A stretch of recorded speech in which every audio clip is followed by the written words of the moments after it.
Welcome. Welcome to tonight's story. Take a moment before we begin to settle yourself wherever you are.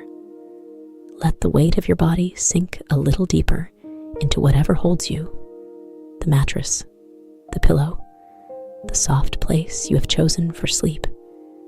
There's nothing for you to do now, nothing to remember, nothing to carry.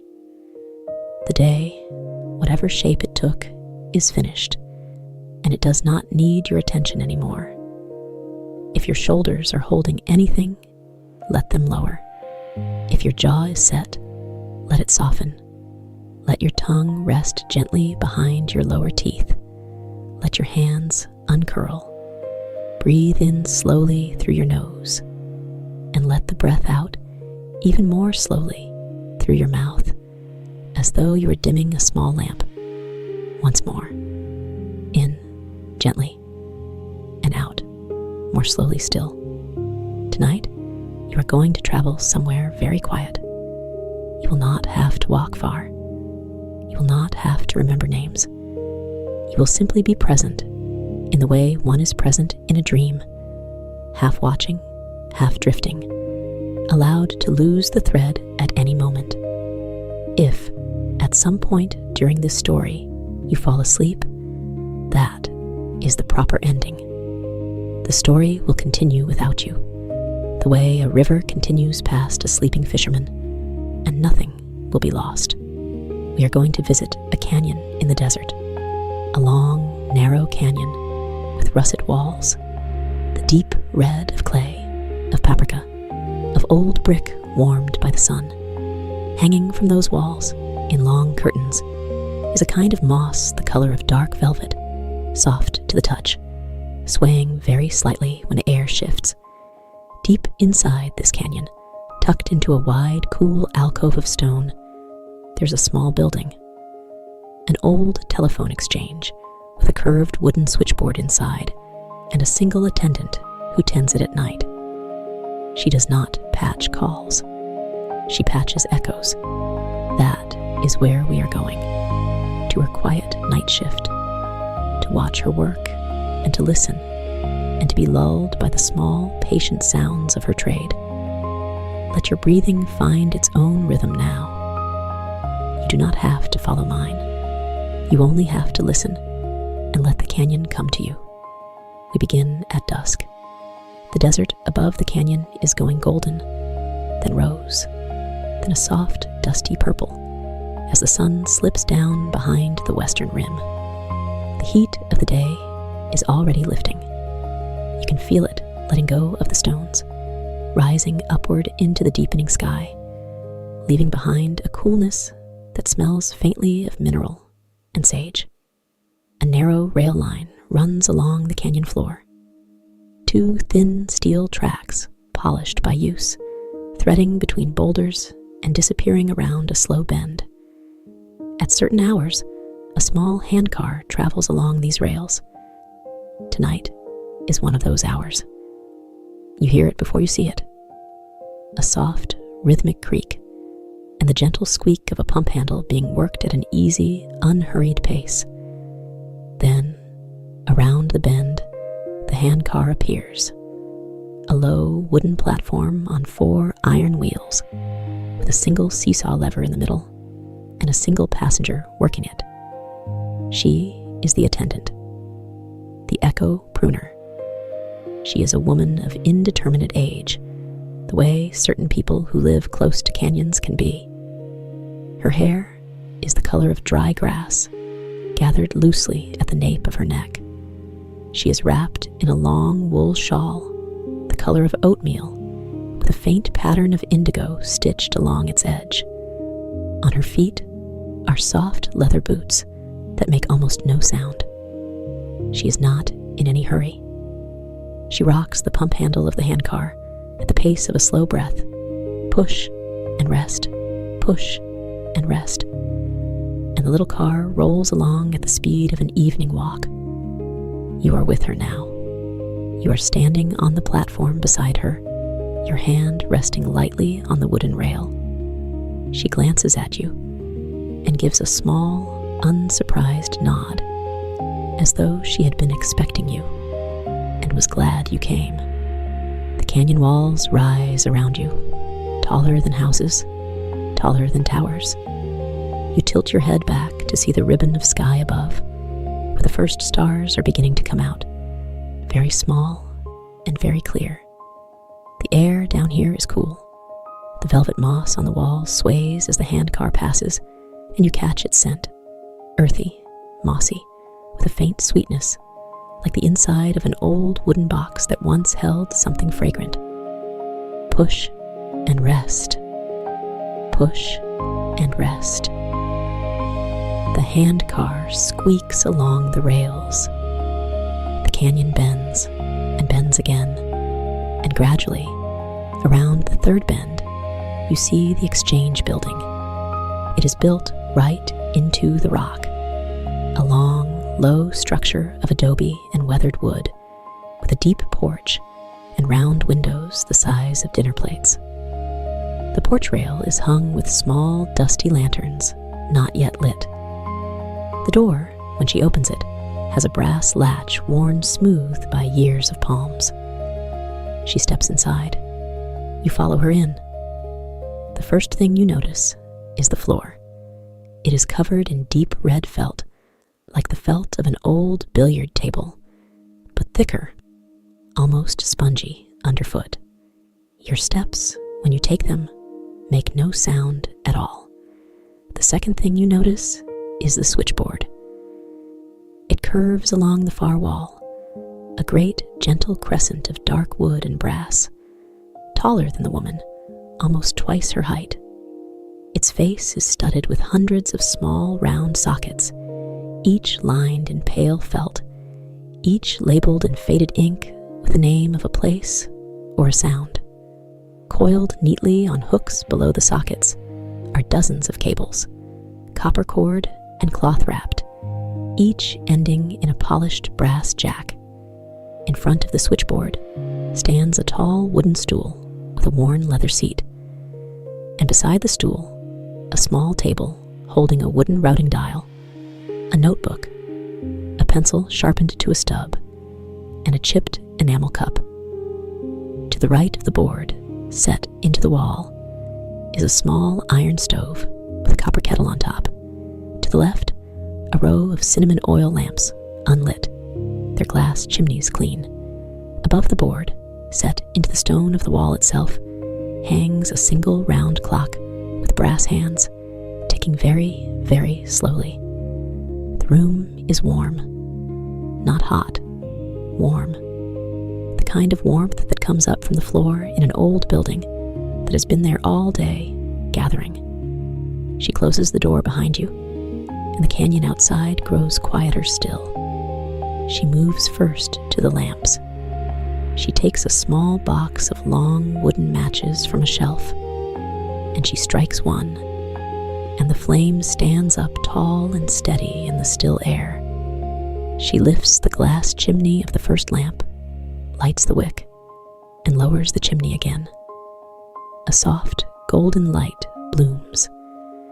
It pools on the red felt of the floor, on the brass of the sockets, on the curve of the wooden board. She moves to the second lamp, and the third, and the fourth, until all 6 along the wall are lit. The room is now full of a warm, cinnamon-scented glow. The oil in the lamps smells faintly of the spice, mixed with the clean burn of the wicks. Cinnamon and dust and felt and old wood. The smell of the exchange. She turns to the stove. She opens its small iron door, places 2 pieces of split mesquite inside, and strikes another match. In a moment, a soft orange light flickers behind the grate, and the kettle on top begins, very gradually, to gather warmth. Now she takes off her shawl, folds it once, and lays it across the stool. Underneath, she wears a long shirt of soft, undyed cotton, and trousers of the same color, and a thin leather belt. She rolls her sleeves to the elbow with slow, careful turns of the cuff. She is ready to begin her round. She approaches the switchboard. She lays one hand, palm flat, against the wood near the top of the curve, and stands there for a moment with her eyes closed, listening. You listen too. At first, you hear only the soft tick of the clock and the faint settling of the wood in the stove. But then, gradually, as your ears adjust, you begin to hear other things. A low, warm hum. That is the copper of the cables, kept at body temperature by some gentle current you do not need to understand.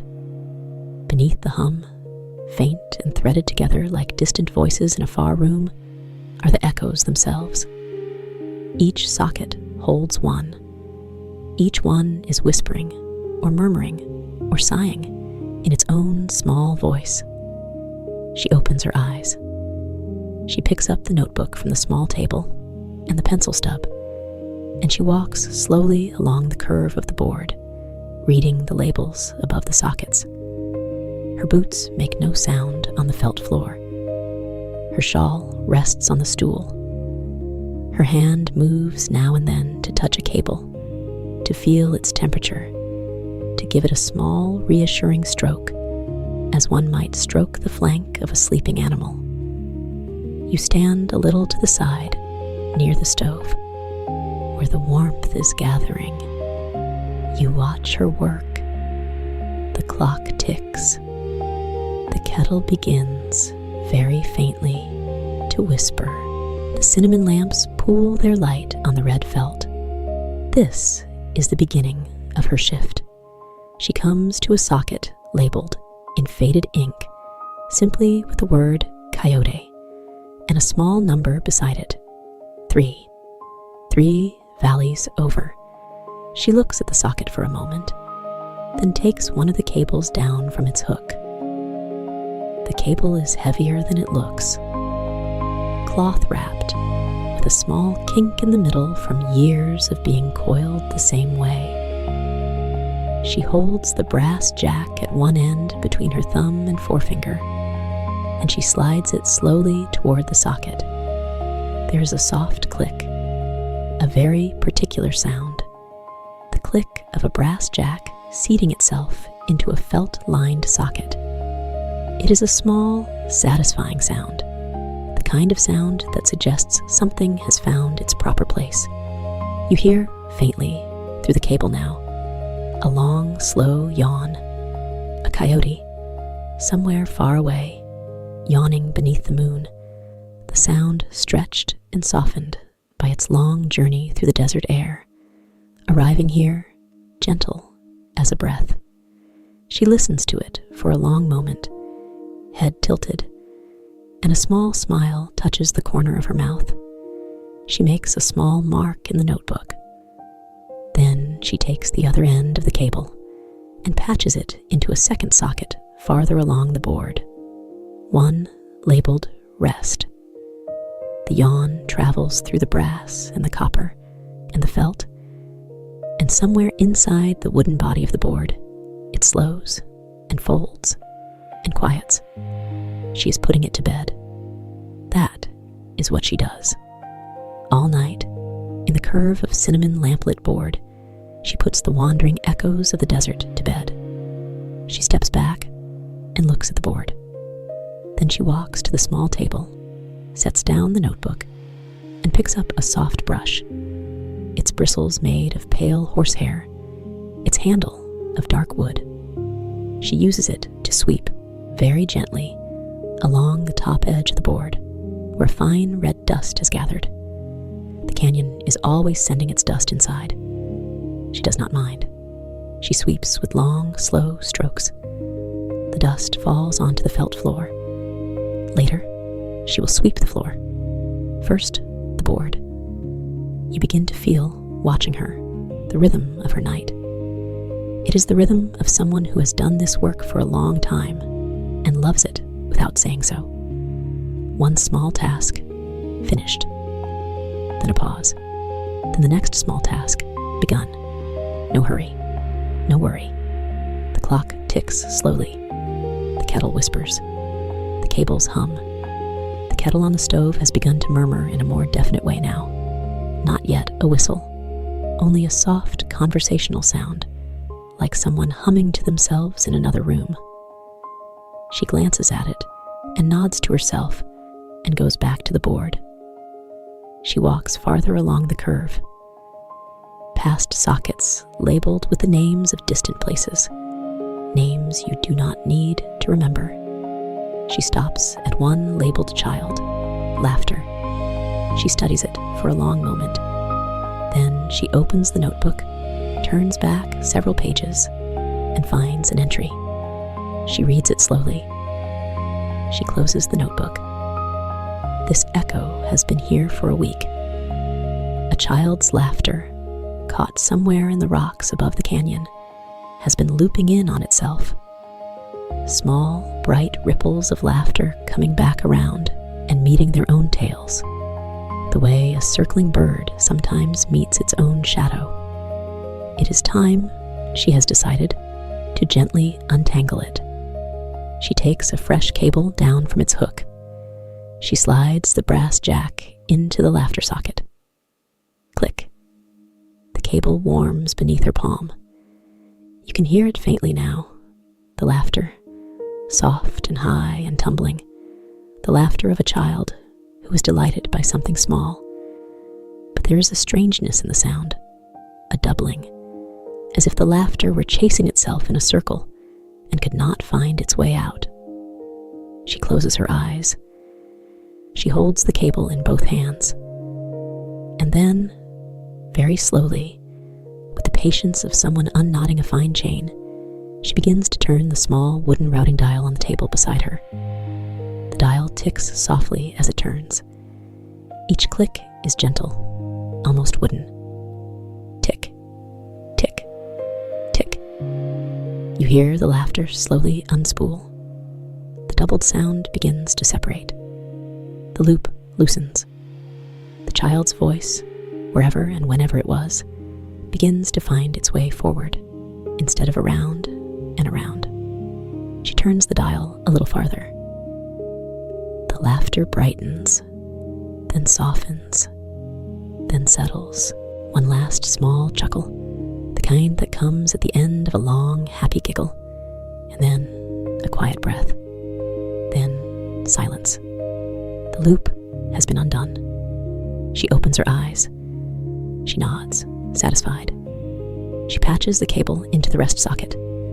The laughter, now untangled, slips away into the wooden depths of the board and is gone. She makes a small mark in the notebook. She walks back to the stove. The kettle is ready. She lifts it by its wooden handle and pours steaming water into a small clay pot that sits on the table. Inside the pot is a measure of toasted barley. You can smell it the moment the water hits the grains. A warm, nutty smell, deeply familiar in the way of things you have never had but somehow recognize. Toasted barley. And beneath it, the faint mineral smell of canyon stone after rain. Though it has not rained tonight, the stones remember. She replaces the kettle on the stove and lets the barley steep. While it steeps, she takes the broom from a hook by the door, a soft broom with a long wooden handle and bristles bound with leather cord, and she begins to sweep the felt floor. Long, slow strokes, gathering the canyon's red dust into a small, soft pile near the door. The sound of her sweeping is very faint. The felt absorbs almost all of it. What you hear is something more like a whisper than a brush stroke. A low, gentle shh, again and again. Shh, shh, shh. She sweeps the dust to the door, opens the door briefly, and brushes the dust out into the cool canyon night. The desert takes its dust back. She closes the door. Now she returns to the table. She pours the barley tea through a small bamboo strainer into the chipped enamel cup. The cup is white, with a navy rim, and a small chip near the handle that she does not mind, because the cup fits her hand exactly. Steam rises from the surface in a slow curl. She sits down on the tall stool. She wraps both hands around the warm cup. She looks at the board and listens. The hum of the cables, the tick of the clock, the soft settling of the mesquite in the stove, the faint, far-away murmurings of dozens of echoes resting in their sockets, each in its proper place. She sips the tea. It is warm and toasted and a little sweet. She closes her eyes for a moment, and the cinnamon oil lamplight lays softly across her eyelids. Outside, the night has fully come. The canyon is in deep blue darkness now, except for the small golden glow that spills from the round windows of the exchange. The velvet moss on the walls is dark, almost black, and the stars above the ribbon of sky are many and clear. A small breeze sometimes moves through the canyon and makes the moss sway like the fur of a slow animal. A coolness is settling into the canyon floor, the cool night air finding its way down between the rocks, gathering at the bottom, the way water gathers. You feel a faint touch of it slip in under the door, mineral and clean. The stove keeps the room warm in the middle. The contrast is pleasant. She finishes her sip and sets the cup down on the table and rises again to the board. She walks slowly along the curve, reading the labels, listening to the small murmurings, occasionally laying her palm flat against a cable to feel its temperature. Now and then, she adjusts a jack with a small, careful nudge of her thumb. The jacks click softly when they shift, settling deeper into their felt. She stops at a socket labeled Wind-Chime, with 3 small dots beneath the name, the way one might mark a name with a small note. She looks at it for a long time. She turns to the notebook and finds the page and reads. Then she returns to the socket. She lays her palm against the cable that comes from it, and she stands very still. You hear, very faintly, the last edge of a single bell note, a wind chime's tone, soft and silvery, the kind of sound that hangs in the air after the chime itself has stopped moving. But it is fading. The chime that made it, somewhere in the world, has finally gone silent, taken down, perhaps, or simply still, or buried in some soft place. The echo has been lingering here, waiting. It is time to retire it. She unhooks a special cable from a small peg on the side of the board, a cable wrapped in deep blue cloth instead of the usual brown. This one is for retiring echoes that have finished their journey. She slides one end into the wind chime socket. Click. She slides the other end into a socket on the far end of the board, labeled in tiny, careful letters, the long, quiet. Click. She steps back. The bell note travels along the blue cable. You hear it, very softly, drifting through the wood and brass and felt, slowing as it goes, lowering in tone, until at last it is something less than sound, only the memory of a sound, and then it too is gone. She bows her head a little, not in sadness, only in a kind of small respect, the way one tucks a blanket gently around something tired that has come to the end of its day. She makes a mark in the notebook. She returns the blue cable to its peg. She sits down again on her stool, and she lifts the enamel cup, and she sips. Time passes loosely in the exchange. The clock ticks, but its ticking does not feel like the ticking of a clock that is counting anything. It is only keeping company. She makes her round again. She patches in a small echo from a desert mouse, scratching at a piece of dry grass. A tiny, dry, contented sound, almost too small to hear. She lets it play through the board for a few minutes, just to keep it company, before she sends it to rest. She patches in the sound of a flag, miles away, snapping once in a stronger wind. She nods at it and lets it pass, and patches it to rest. She patches in the soft creak of a wooden gate, somewhere out on a ranch road. She listens for a long moment, smiling a little. Perhaps she knows the gate. Perhaps she knew its maker. And then she sends it on. Each echo gets its small attention. Each echo finds its small click into a felt-lined socket, and its slow drift down into rest. You begin to feel, standing there, near the warm stove, in the cinnamon oil lamplight, that you too have been gently patched in somewhere, that you too are an echo of your day, allowed to slow down inside the long curve of the board. No one is asking anything of you. No one is pulling you forward. You may simply drift, the way the small sounds drift, until you find your rest socket. The wool shawl, draped over the stool, looks particularly soft in the lamplight. Without thinking, she takes it up and wraps it around her shoulders, then settles back onto the stool. The weight of the wool is comforting. You can almost feel its weight on your own shoulders. Heavy, but kind. Warm in the cool of the canyon night. She sips her barley tea. She looks at the board. There is one socket near the center that has been quietly waiting for her. It is labeled simply Lullaby. She regards it for a long moment. Then she reaches up and patches a long cable into it and runs the other end along the board to a socket labeled Canyon, out. When the second jack clicks home, something happens in the room. A very soft, very low humming begins. Not quite music, not quite voice. A sound the way water sounds when it has been moving for a long time and is finally still. The cables glow faintly warmer, as though they were breathing. This sound is being sent out. Out through some hidden opening in the alcove, out into the canyon, where the rocks themselves can hear it.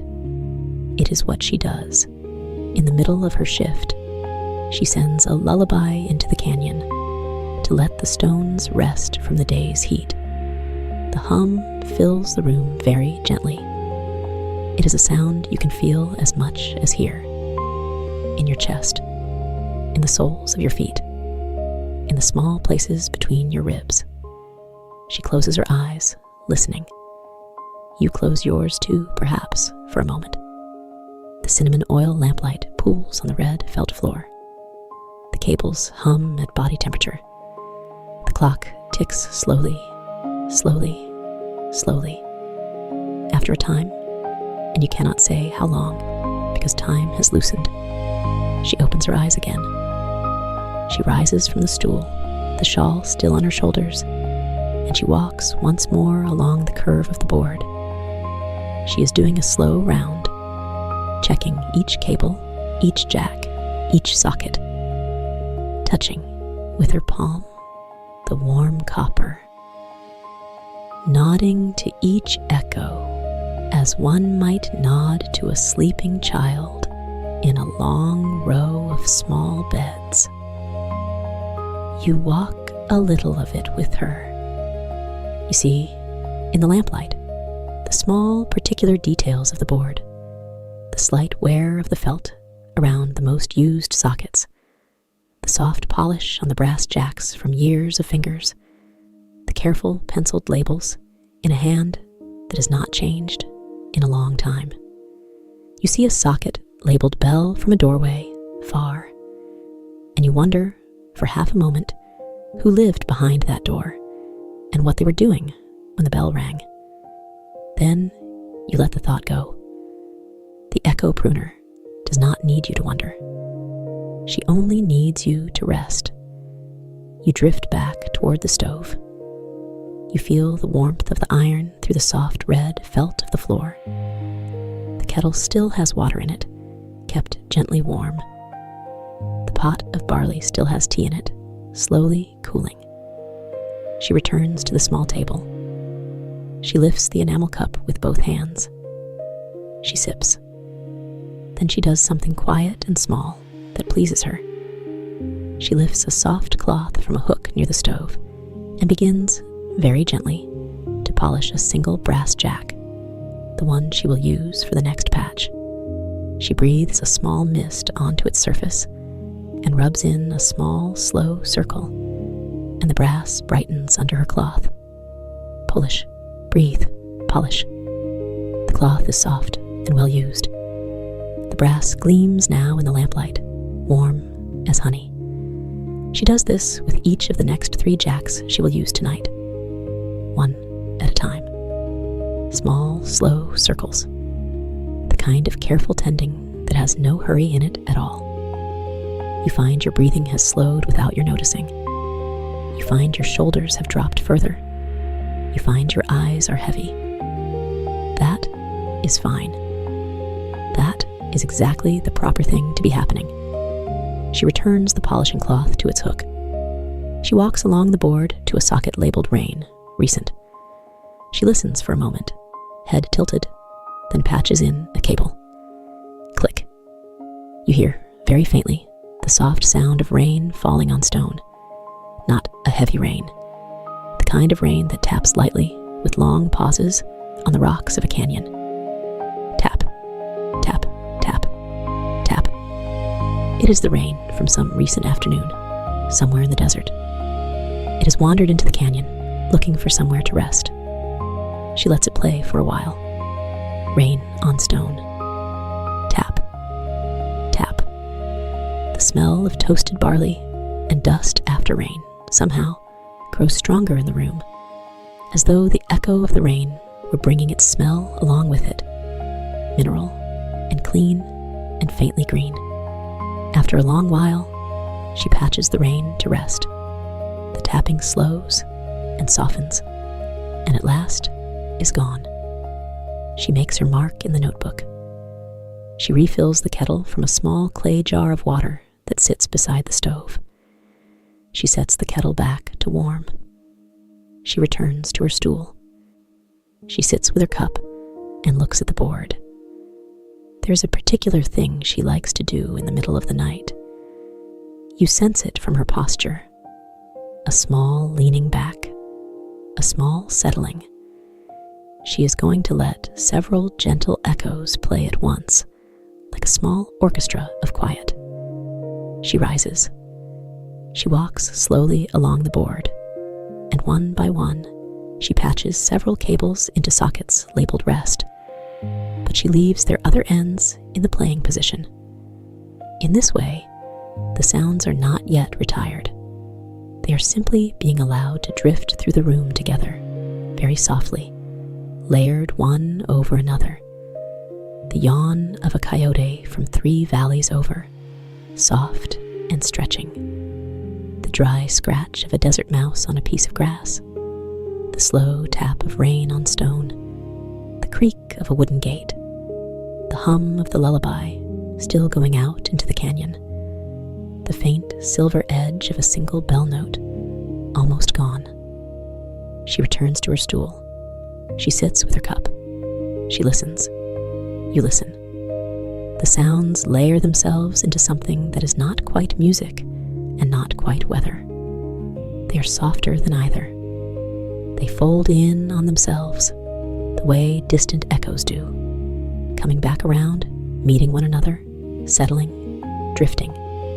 Distant, softened echoes folding in on themselves. The cinnamon oil lamplight pools on the red canyon walls, visible through the round windows. The velvet moss outside sways. The clock ticks. The cables hum, warm as a hand. Time is very loose now. Eventually, she rises and patches each of those cables to rest, one by one, sending each gentle echo on its way. Click. Pause.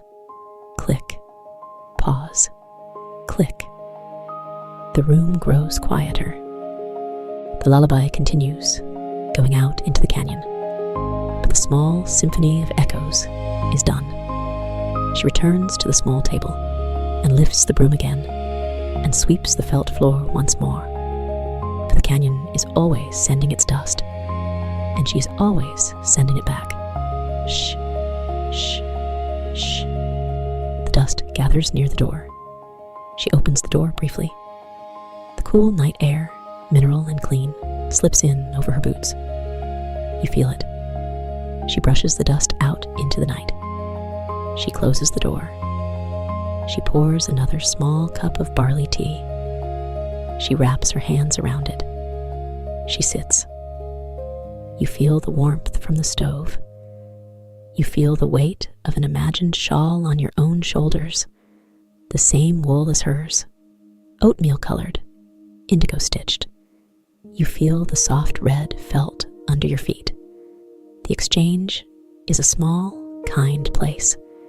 It is not asking you to do anything. It is not asking the echoes to do anything either. It is only a place where small, wandering sounds may come and be greeted and be put to bed. She finishes her tea. She rises. She goes once more to the board. She begins another small task, a slow inspection of the cables along the lower part of the curve, where the working ones rest, coiled on their hooks. She takes each one down in turn, runs it through her hands from end to end, checks for any place the cloth wrap has begun to fray, checks that the brass jacks at the ends are still bright, then coils it again and returns it to its hook. The cables hang in their gentle rows, like the manes of patient horses in a quiet stable. She tends them the way one might tend such manes, slowly, lovingly, without speaking. You watch her work. You watch the way her hands move, careful and unhurried. You hear the soft brushing of cloth against cloth as she coils each cable. You hear it a faint click as she hooks the loop over its peg. The clock ticks. The cables hum. The lamps burn evenly, steadily. The cinnamon scent now woven so deeply into the air that you've stopped noticing it as a smell. It has become simply the way the room is. After a long while, she has tended every cable. She steps back. She regards the board. The board regards her back in its own quiet way. She walks to the door and opens it just for a moment to look out into the canyon. You follow her and stand in the open doorway and look out. The canyon at night is a deep, dark blue. The velvet moss along the walls is darker still. The narrow ribbon of sky above is full of stars, small, sharp, white, more than you can count. The handcar sits on its tracks where she left it, faintly silver in the starlight. The lullaby that has been going out from the exchange threads softly through the canyon, low and warm. You can feel the rocks listening. You can feel the velvet moss settling. You can feel the night air gathering, cool and mineral, in the canyon floor. She breathes in. She breathes out. You breathe with her. She closes the door. She returns to the small table. She picks up the wooden routing dial and turns it, very slowly, one click at a time, adjusting the lullaby, making it softer, lower, longer. The hum in the room deepens by a small amount. It is now the kind of sound that feels almost like a held note in the chest. She sits down on her stool. She wraps the shawl more closely around her shoulders. She looks at the board and at the lamps and at the slow brass hands of the clock above the board. You feel, watching her, that the night is approaching its deepest middle, the hour when the canyon is most still, the hour when even the wind seems to be sleeping. She does another small task, slowly. She trims the wicks of the cinnamon oil lamps, one at a time. She lifts each glass chimney, takes a tiny pair of brass scissors from the table, and clips the very tip of the wick, the small charred bit that has formed during the burning. She lowers the chimney again. The flame stands up a little brighter, a little steadier, a little cleaner. 6 lamps, 6 small trims. The light in the room grows imperceptibly clearer. The cinnamon scent grows imperceptibly sweeter. She returns the brass scissors to the table. She returns to her stool. She sips the last of her tea, which has cooled to the temperature of skin, warm, but no longer hot. She sets the cup down.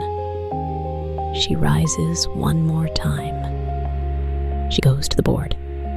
She patches in a small new echo, a single sound she has been saving for this hour. She slides the brass jack home.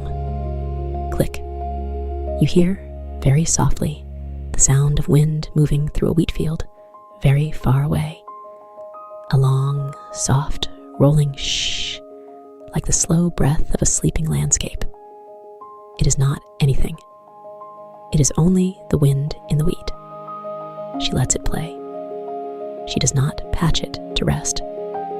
She lets it play through the room and through the lullaby, layering itself underneath everything else. The wind in the wheat, the lullaby in the cables, the hum of the warm copper, the tick of the clock, the soft settling of mesquite in the stove. She sits down. She closes her eyes for a long moment. You close yours, perhaps. The room is very warm. The light is very soft. The sounds are very gentle. You feel the weight of the shawl that you do not actually have on your shoulders. You feel the softness of the red felt under your feet that you are not actually standing on. You feel the warmth of the enamel cup in your hands that you are not actually holding. You feel, in fact, the soft place under your own body, your real pillow, your real blanket, your real bed. The story is bringing you back to yourself very gently. In the canyon, the Echo Pruner is still working. In the canyon, the cables hum. In the canyon, the wind moves through the wheat in some other far place. The canyon is fine. The canyon does not need you to stay awake. The canyon will tend itself. You may begin to let the canyon go now.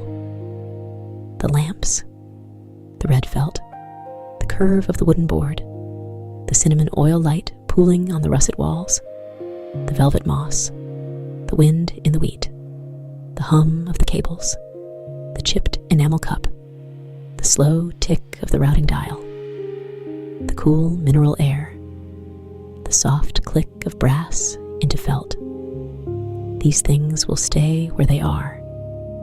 They will still be there when you wake. You do not have to hold them. You may let your thoughts grow softer now. You may let the words I am saying grow softer too. You do not have to follow them. You do not have to remember them. You only have to drift. The clock ticks. Slowly. The cables hum. Warm. The lamps burn. Even. The Echo Pruner sits on her stool. Her shawl is on her shoulders. Her eyes are closed. She is listening. You are listening. The canyon is listening. There's nothing else to do. There's no place else to be. Let your breath grow slow. Let your shoulders grow heavy. Let your hands grow soft. Let your jaw grow loose. The wind moves through the wheat. Shh. The lullaby moves through the canyon, low and warm. The brass clicks gently into felt. Click. The clock ticks. Tick. The cables hum. The lamps pool their light. Soft. The shawl rests on the shoulders. Warm. The tea cools in the cup. Gentle. The canyon holds the night. The night holds the canyon. The Echo. Pruner tends her board. You do not have to tend anything. You may rest. You may rest now. you may rest. Sleep well, sleep well, sleep, sleep. And as you begin to drift, the canyon settles around you. The russet walls hold their warmth from the long day. The cinnamon oil lamps burn low and even. Nothing in this place asks anything of you. The Echo Pruner does not need you to listen. She tends the board because she loves the board. She moves the small brass markers because they belong where she places them. The work continues without you. The work continued before you arrived. The work will continue after you have gone. That is a kindness. You may set down the day. You may set down whatever you carried in, whatever it was, however heavy. You may set it down on the red felt of the board, and the Echo Pruner will sort it among the rest, and you do not have to think about it again. She is good at her work. She has done this for a long time. The board is wide and curved and warm under the lamplight. The little brass pins glint, slow and quiet. Each one is a small sound the canyon has caught and softened. Each one is held there until it is ready to fade. None of them are sharp. None of them are loud. They are all the small, blunt edges of a day that has already passed. You may add yours. You may not. It does not matter. The cables along the high walls hum their long, low hum. They are carrying the lullaby out across the wheat. They are carrying it up the canyon and down the canyon. They are carrying it into the small wooden houses where the other quiet people sleep. They are carrying it to the goats in their pen who have folded their legs beneath them. They are carrying it to the bees in their hives who have grown still. The lullaby is not loud. It is only a steady, warm thread of sound, a long held note, a slow breath, and that does not end. You can hear it now if you listen for it. You do not have to listen for it. It is already there. The wind in the wheat is its companion. Shh. The wheat sways. The grain heads bow. The stalks brush against one another, and the sound they make is the sound the canyon has been making for 1,000 years. Shh. Shh. The clock on the wall of the small room ticks. It is an old clock. Its hands are brass. Its face is the color of cream. It does not hurry. It has never hurried. It only marks the slow turning of the long night. Tick, tick, tick. The chipped enamel cup sits on its small wooden saucer. The tea inside it is the color of honey. It is no longer hot. It is only warm. A thin curl of steam rises from it, slow as a thought you have already forgotten. The Echo Pruner reaches for the cup. She lifts it. She drinks. She sets it down again. The click of the cup against the saucer is so soft, you almost do not hear it. Click. She closes her eyes again. She listens. The canyon listens with her. You may listen too, or you may not. You may already be drifting. That is allowed. That is the entire point. Outside the small room, the night has settled fully into the canyon. The stars are out. They are bright and steady. They do not flicker. They only burn, slow and patient, the way the lamps in the small room burn.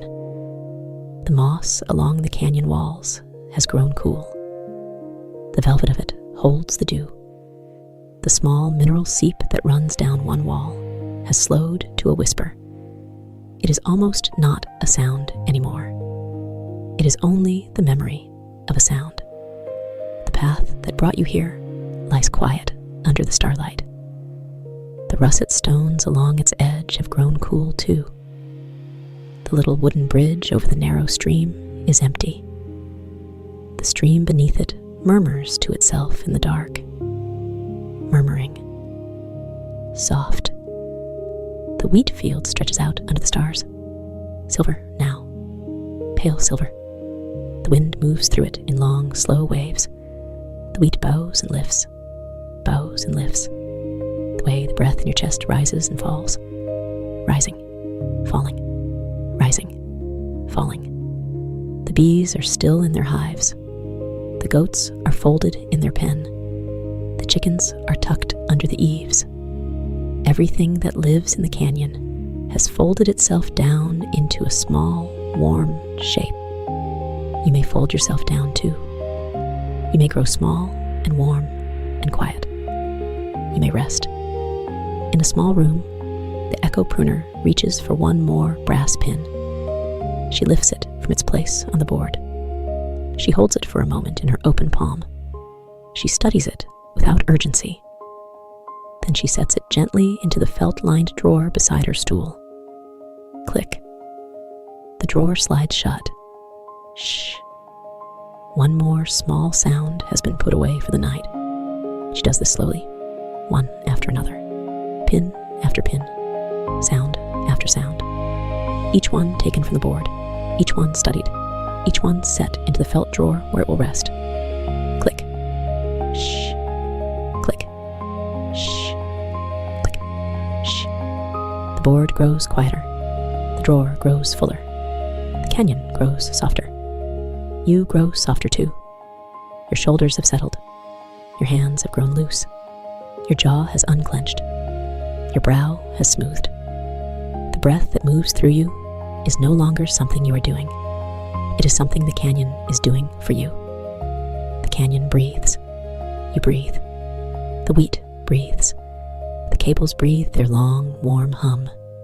In, out, in, out. The lamplight pools on the russet walls.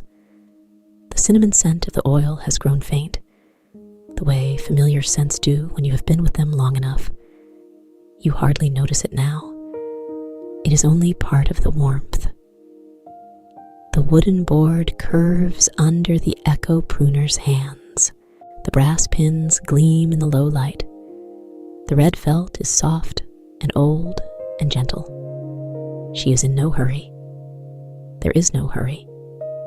There has never been any hurry in this canyon. Time here is something different.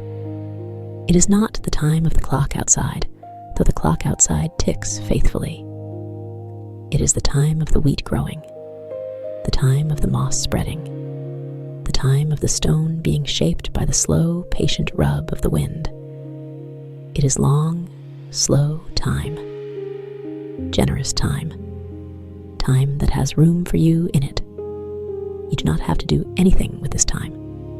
You do not have to spend it. You do not have to use it. You may only rest inside it, the way the wheat rests inside its long, slow growing, the way the stone rests inside its long, slow shaping, the way the moss rests inside its long, slow spreading.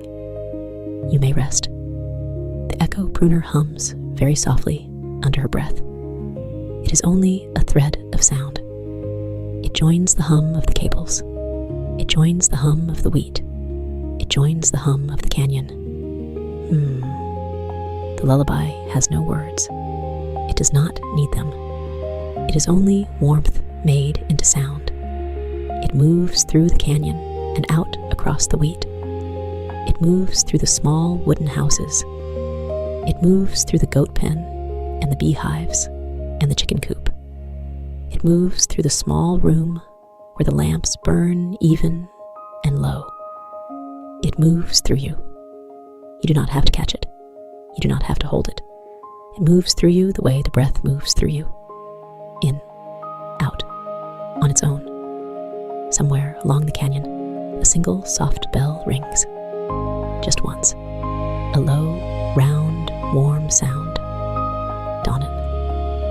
It is one of the small bells the quiet people hang from the eaves of their houses. The wind has nudged it. That is all. The sound rolls out across the wheat and is taken up by the long, slow hum of the cables, and it is carried gently away. You do not have to follow it. It goes where it goes. The The Echo Pruner sets another pin into the felt-lined drawer. Click. Shh. The drawer is nearly full now. Most of the day's small sounds have been gathered and put away. The board is nearly clear. When the board is clear, the night is fully arrived. When the night is fully arrived, the canyon sleeps. She is almost finished. There's no urgency in her almost finishing.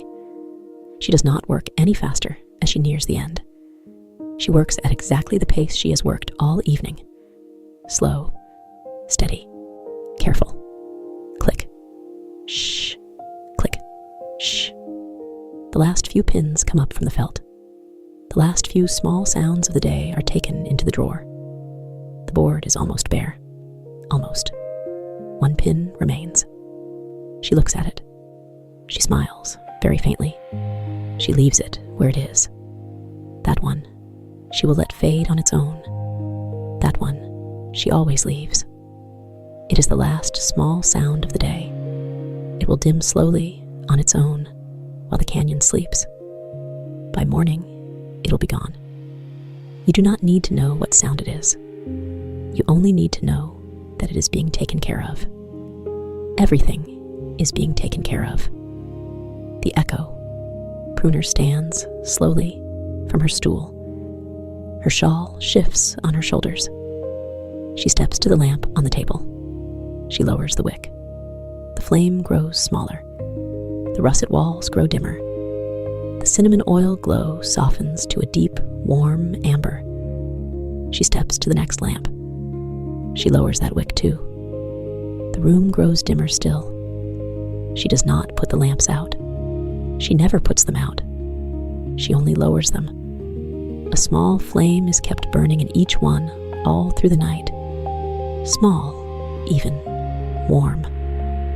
You can still see in the dim room. You can still see the board, the drawer, the cup, the clock, the stool, the shawl, the soft glow on the russet walls. But everything has grown gentler. Everything has grown softer. Everything has grown nearer to sleep. The Echo Pruner sits down again on her stool.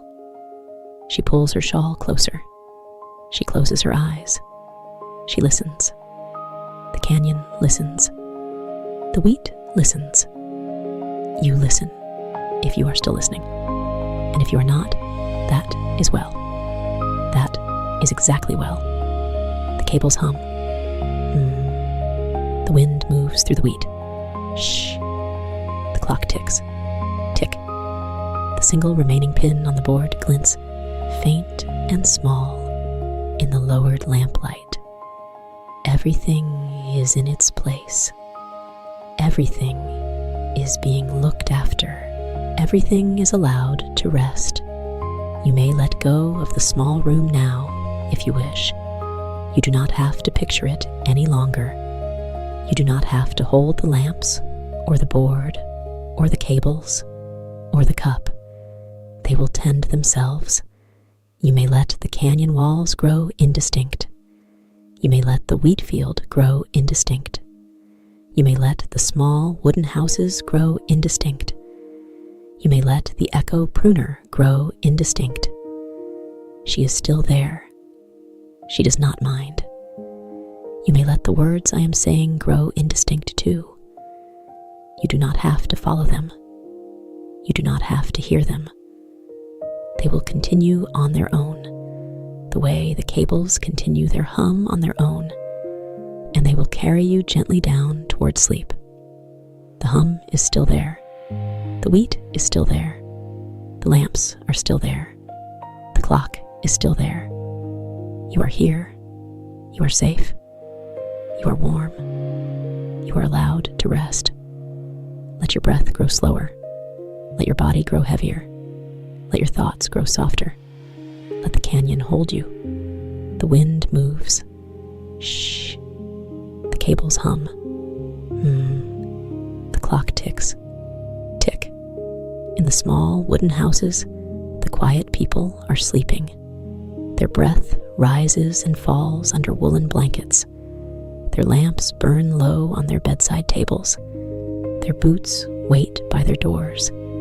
Their cups wait by their sinks. Their work waits for the morning. The morning will come slowly when it is time. You do not have to wait for it. The Echo Pruner will be there. The wheat will be there. The cables and the lamps and the russet walls and the slow brass pins will be there. The canyon will be there. It is all kept. It is all safe. You may sleep now.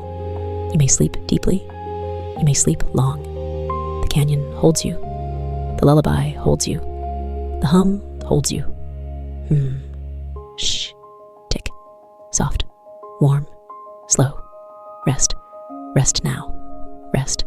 The lamps burn low. The pin glints faint. The shawl rests warm. The tea cools gentle.